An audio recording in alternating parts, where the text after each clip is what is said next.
सूरज की किरणें धीरे धीरे झोपड़ी की मिट्टी की दीवारों पर रेंग रही थीं। हल्की ठंडी हवा खिड़की के टूटे हुए तख्तों से अंदर आ रही थी। लक्ष्मी, जो अपनी पुरानी चारपाई पर बैठी थी, ने धीमी लेकिन प्यार भरी आवाज में पुकारा, श्याम बेटा, जल्दी उठ। देख, सूरज निकल आया है। अगर जंगल जाने में देर हो गई तो लकड़ियां बेचने का समय नहीं मिलेगा। फिर बाजार में भीड़ छट जाएगी और हमारा काम अधूरा रह जाएगा। श्याम, जो अभी अभी नींद से जागा था, श्याम ने आलस भरी आवाज में जवाब दिया, हाँ माँ, बस अभी उठा। देख, मेरी आंखें अभी पूरी खुली भी नहीं है। लेकिन तू चिंता मत कर, मैं अभी तैयार होकर निकलता हूँ। वो उठा, अपनी पुरानी कुल्हाड़ी को कंधे पर टांगा और रस्सी का बंडल हाथ में लेते हुए बोला, माँ, आज मैं पूरी कोशिश करूंगा कि ज्यादा से ज्यादा लकड़ियाँ लाऊं। अगर थोड़ा ज्यादा बिक गया तो शायद 2-3 दिन का राशन और तेरा दवा का खर्चा निकल आए। लक्ष्मी ने चारपाई पर बैठे बैठे मुस्कुराते हुए कहा, बेटा, तू बस अपनी मेहनत और ईमानदारी से काम करता रहे। भगवान सब देखते हैं। उनकी नजर हर उस मेहनत पर होती है जो दिल से की जाती है। तेरा प्रयास कभी बेकार नहीं जाएगा। श्याम ने माँ को हौसला दिया और जंगल की ओर चल पड़ा।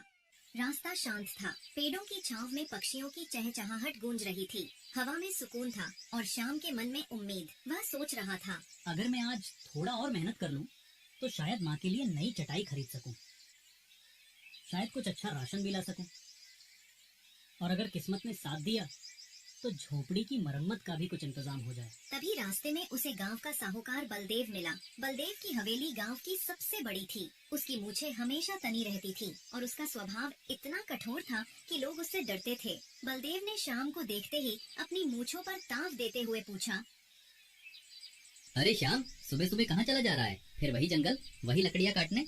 तुझे नहीं लगता कि ये सब करने से कुछ नहीं बदलेगा? प्रणाम साहूकार जी। हाँ, जंगल जा रहा हूँ, लकड़ियाँ काटने। घर के लिए राशन का इंतजाम करना है। आप तो जानते हैं, मेरे पास और कोई रास्ता नहीं है। जो मेहनत कर सकता हूँ वही कर रहा हूँ। बलदेव ने हल्का सा ठहाका लगाया, मानो श्याम की सादगी पर हंस रहा हो। तू भी अजीब है श्याम, न खेत, न जमीन, न कोई बड़ा काम। बस इन लकड़ियों के सहारे अपनी और अपनी माँ की जिंदगी काट रहा है। कभी सोचा है कि इससे आगे बढ़ने का कोई रास्ता भी है? साहूकार जी, भगवान ने जो दिया उसी में गुजारा कर रहा हूँ। मेहनत मेरी पूंजी है और माँ की दुआएं मेरा सहारा। इससे ज्यादा मुझे और क्या चाहिए? लेकिन आप सही कहते हैं, अगर कोई बड़ा मौका मिले तो मैं जरूर मेहनत करूंगा। बलदेव ने एक पल के लिए श्याम को गौर से देखा, फिर बोला, बात तो ठीक है। सुन, मेरे नए गोदाम के लिए कुछ मजबूत लकड़ियों की जरूरत है। तू जंगल से अच्छी लकड़ियाँ काट सकता है, ये मैं जानता हूँ। क्या तू मेरे लिए ये काम कर सकता है? क्यों नहीं साहूकार जी, आप बस बता दीजिए कि कितनी लकड़ियाँ चाहिए, कितने बड़े आकार की, और तब तक पहुँचानी है। मैं पूरी मेहनत से आपके लिए लकड़ियाँ लाऊंगा। अच्छा तो ठीक है, कल से मेरे गोदाम पर लकड़ियाँ पहुँचाना शुरू कर। दाम अच्छा दूंगा, और अगर तेरा काम मुझे पसंद आया तो आगे भी तुझसे ही लकड़ियाँ लूंगा। लेकिन याद रख, मुझे देर बर्दाश्त नहीं, समय पर काम चाहिए। धन्यवाद साहूकार जी, मैं आपको निराश नहीं करूंगा। पूरी मेहनत और ईमानदारी से आपका काम करूंगा। जंगल पहुंचकर श्याम ने अपनी कुल्हाड़ी निकाली और लकड़ियां काटना शुरू किया। चारों ओर हरे भरे पेड़ थे और हवा में ताजगी थी। वो मन ही मन सोच रहा था, साहूकार का ये काम मेरे लिए बहुत बड़ा मौका है। अगर मैं अच्छी लकड़ियां लाकर दे पाया तो शायद माँ को कुछ आराम मिले, शायद झोपड़ी की मरम्मत कर सकूं, और अगर ये काम चल गया तो शायद माँ को वो पुरानी चटाई बदलकर नई दे सकूं, जिस पर वो इतने सालों से सो रही है। वो दिन भर मेहनत करता रहा। पसीना उसकी भौहों से टपक रहा था, लेकिन उसके चेहरे पर एक अलग सी चमक थी। सूरज ढलने से पहले उसने मजबूत और सूखी लकड़ियों का एक बड़ा गट्ठर तैयार किया। उसने गट्ठर को सिर पर लादा और गांव की ओर चल पड़ा। रास्ते में वो सोच रहा था, बस भगवान मेरी मेहनत को रंग दे ताकि माँ का चेहरा और चमक उठे।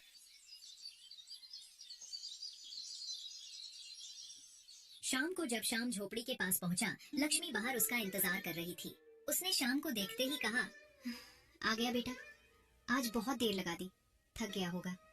पहले पानी पी ले, फिर कुछ खा ले। मैंने रोटी और थोड़ी सी सब्जी बनाई है। हाँ माँ, थोड़ा थक गया हूँ, लेकिन मन बहुत खुश है। साहूकार बलदेव ने ढेर सारी लकड़ियाँ मंगवाई है। अगर उनका काम अच्छा रहा तो हमारी जिंदगी में कुछ बदलाव आ सकता है। शायद तुझे नई चटाई, कुछ अच्छा राशन और झोपड़ी की मरम्मत का इंतजाम हो जाए। भगवान तेरा भला करे बेटा, तू बस अपनी मेहनत और सच्चाई से काम करता रहे। देख, एक दिन सब अच्छा होगा। उस रात माँ बेटे ने सादी रोटी और सब्जी खाई, लेकिन जैसे ही रात गहरी हुई, मौसम ने करवट ली। काले बादल आसमान में छा गए, तेज हवाएं चलने लगीं और देखते ही देखते बारिश शुरू हो गई। गांव की पगडंडियां कीचड़ से भर गईं, झोपड़ी की छत से पानी टपकने लगा।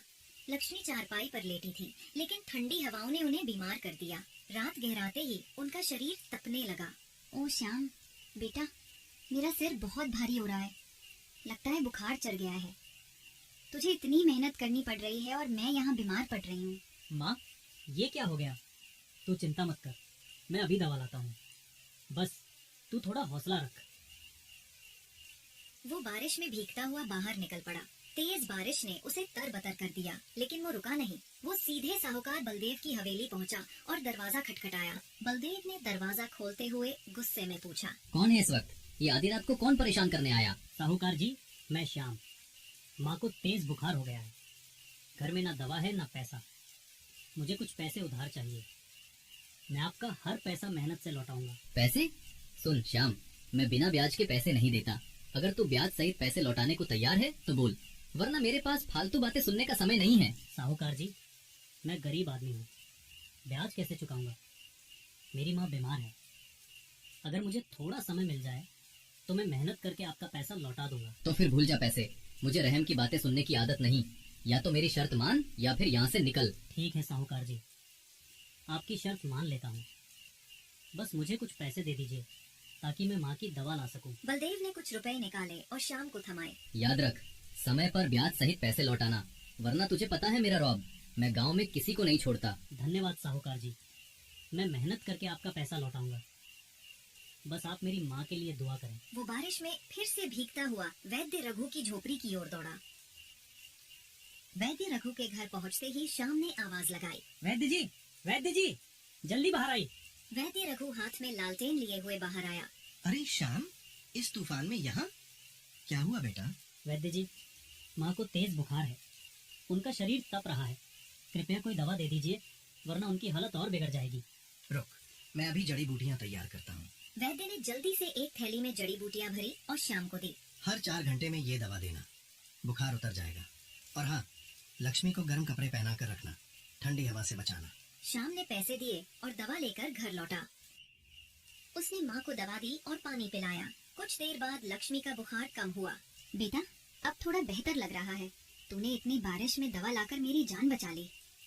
भगवान का शुक्र है माँ, तू जल्दी ठीक हो जाएगी। बस अब तू आराम कर, मैं सब संभाल लूंगा।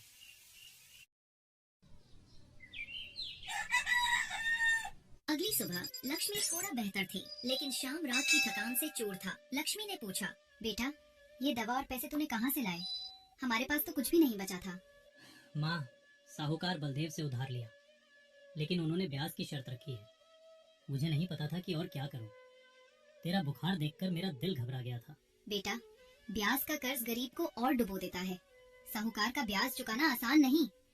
हमें बहुत सोच समझकर कदम उठाना होगा। हाँ माँ, लेकिन उस वक्त मेरे पास और कोई रास्ता नहीं था। मैंने सोचा पहले तेरा बुखार उतरे, फिर कर्ज की चिंता करेंगे। बेटा, बारिश में लकड़ियाँ सुखाना मुश्किल है। क्यों ना इन बचे हुए पैसों से तू समोसे बनाकर बेचे? बारिश के मौसम में लोग गर्मा गर्म समोसे खूब खरीदते हैं। अगर तू मेहनत से काम करे तो शायद साहूकार का कर्ज भी चुका सके। माँ, ये तो गजब का विचार है। अगर समोसे बिक गए तो ना सिर्फ साहूकार का कर्ज चुकेगा, बल्कि हमारी जिंदगी में भी कुछ सुधार हो सकता है। मैं अभी किराने की दुकान से सामान लाता हूँ।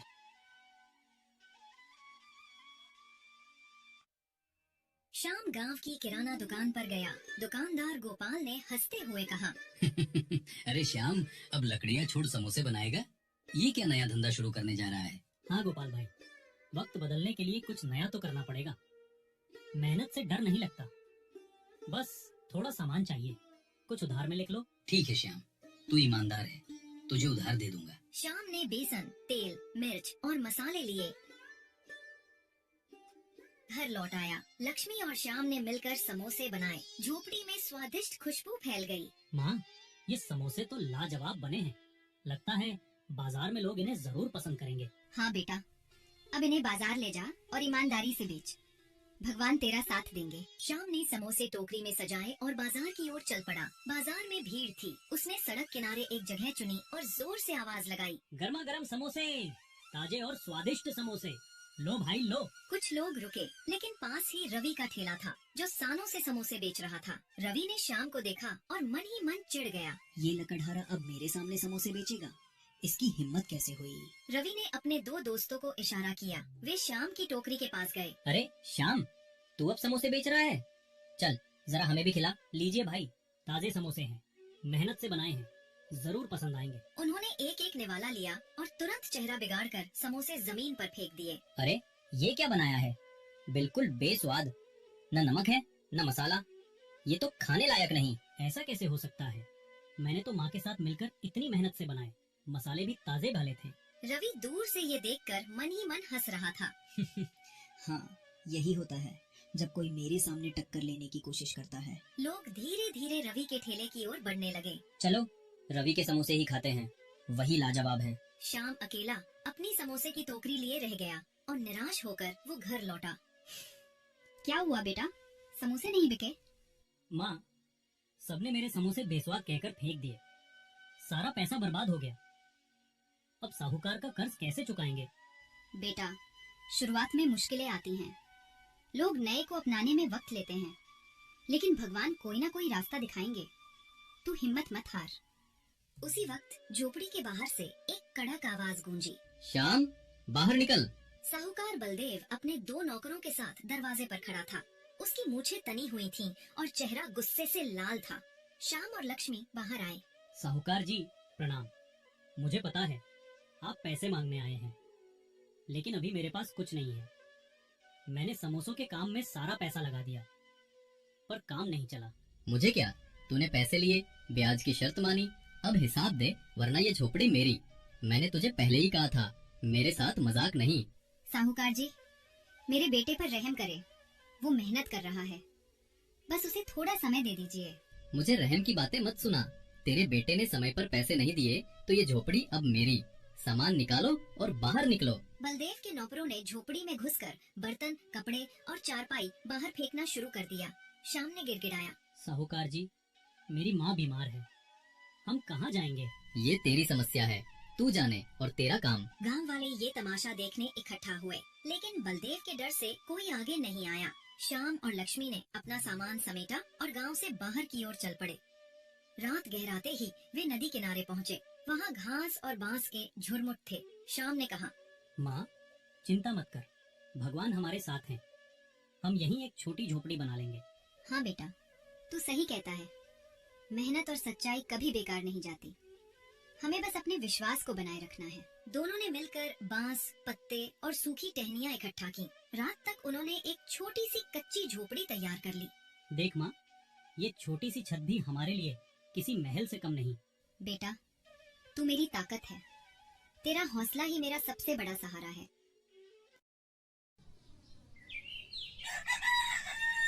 अगली सुबह श्याम ने फिर से हिम्मत बटोरी। उसने बचे हुए कुछ पैसों से समोसे का सामान लिया और माँ के साथ मिलकर गर्मा गर्म समोसे तैयार किए। वो टोकरी सिर पर उठाकर बाजार पहुँचा। उसका दिल उम्मीद से भरा था। शायद आज कोई मेरे समोसे खरीदे। उसने सड़क किनारे टोकरी रखी और जोर से आवाज लगाई, गर्मा गर्म समोसे, घर के बने ताजे समोसे। तभी एक बूढ़ा आदमी अपने हाथ में झोली लेकर धीरे धीरे बाजार में आया। उसका चेहरा भूख से पीला पड़ गया था। वो पहले रवि के ठेले के पास गया। बेटा, सुबह से कुछ नहीं खाया, कुछ दे दो। अरे यहाँ भीड़ लगी है, जाओ कहीं और मांगो, मेरे पास फालतू समय नहीं है। बूढ़ा निराश होकर आगे बढ़ा और श्याम की टोकरी के पास रुका। बेटा, बहुत भूख लगी है, कुछ खाने को दे दो। बाबा, मेरे समोसे कोई खरीद नहीं रहा, आप ही खा लीजिए। उसने 2 गरम समोसे एक पत्ते पर रखकर बूढ़े को दिए। बूढ़े ने पहला निवाला लिया और उसका चेहरा चमक उठा। वाह बेटा, ये समोसे तो लाजवाब हैं। इतना स्वाद मैंने पहले कभी नहीं चखा। तूने इसमें क्या डाला है? ये तो किसी जादू से कम नहीं। सच बाबा, लोग तो कहते थे कि मेरे समोसे बेस्वाद हैं। मैंने तो माँ के साथ मिलकर मेहनत से बनाए थे।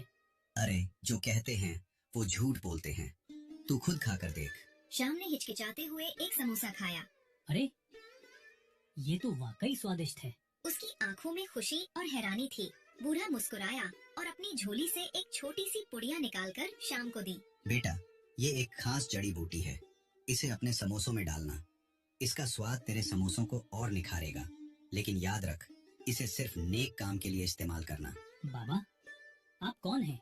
मुझे ये क्यों दे रहे हैं? बूढ़ा बस हंसा और धीरे धीरे भीड़ में गायब हो गया। श्याम सोच में पड़ गया। अरे, ये बाबा अचानक कहाँ गायब हो गए? उस दिन कुछ और समोसे बिके। श्याम थोड़ा खुश होकर घर लौटा।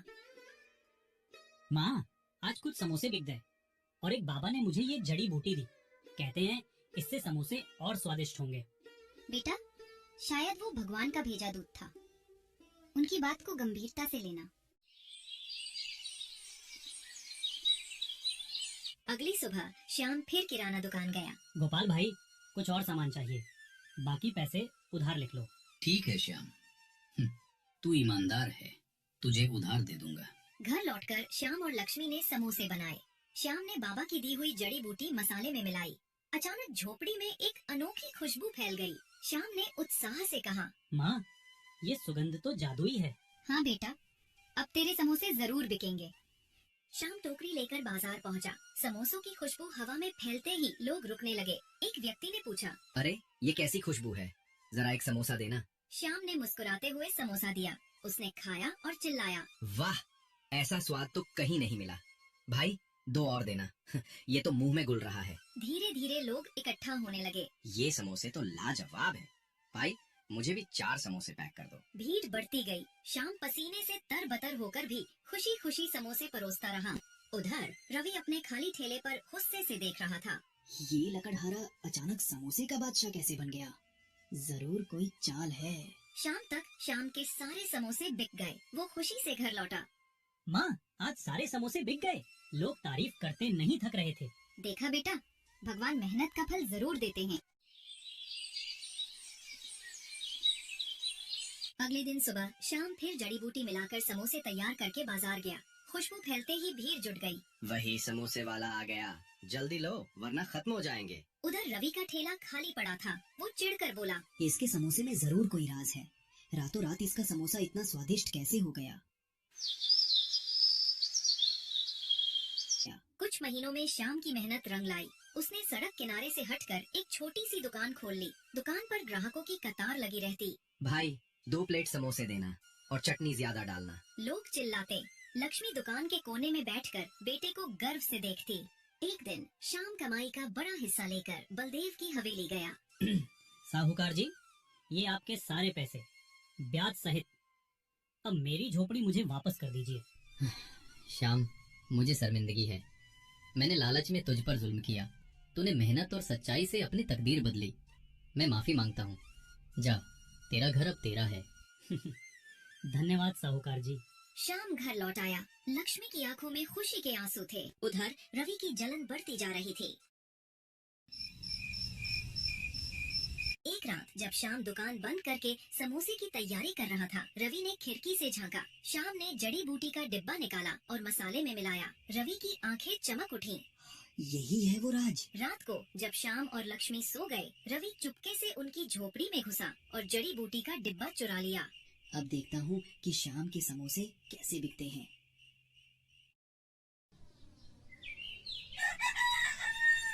अगली सुबह श्याम को डिब्बा नहीं मिला। उसने पूरा घर छान मारा, लेकिन जड़ी बूटी गायब थी। वो निराश हो गया। उधर रवि अपने ठेले पर जड़ी बूटी मिलाकर समोसे तैयार कर रहा था। अब लोग मेरे पास आएंगे और मेरे समोसों की तारीफ करेंगे। बाजार में लोग रवि के ठेले पर रुके।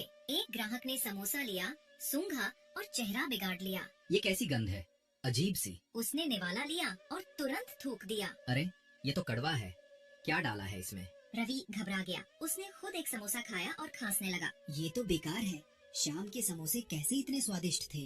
गुस्से में उसने डिब्बा फेंक दिया। तभी तेल की कढ़ाई गिरी और आग भड़क उठी। देखते ही देखते उसका ठेला जलकर राख हो गया। रवि रोता हुआ चिल्लाया, मेरी मेहनत बर्बाद हो गई और मेरा ठेला जल गया। हे भगवान, ये क्या हो गया? अगली सुबह रवि श्याम की दुकान पर पहुंचा। श्याम ग्राहकों को समोसे परोस रहा था। रवि ने हाथ जोड़कर कहा, श्याम, मुझे माफ कर दो। मैंने तेरी जड़ी बूटी चुराई थी। मैंने सोचा तेरा काम छीन लूंगा, लेकिन मेरा सब कुछ बर्बाद हो गया। रवि, लालच का रास्ता हमेशा बर्बादी लाता है। सच्चाई और मेहनत ही इंसान को आगे ले जाती है।